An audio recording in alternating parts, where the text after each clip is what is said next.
kaniya mong itano mo. Nga na yung mais na mo kay idol oh.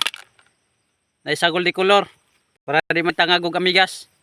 May tambal sa mais.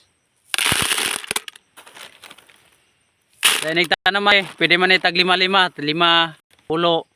Tanong man para dagag turok mga kaidol. Kaya di para gansi sa pagtanom. Pwede nga, 2 tulo. Basta mahulog lang sa yuta, okay na. Bahalag daghang kayo, okay na. Kaya inig motorok to, ibton raman, pamilian. Ay tambok.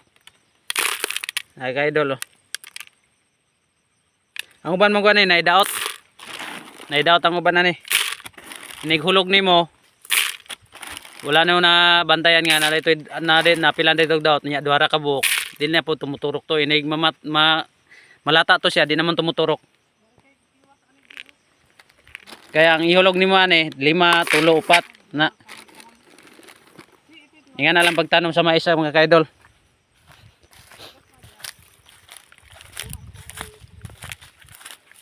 Kanilang tiwasan og isa kay ipatuna pa mga kabaw mga kaidol.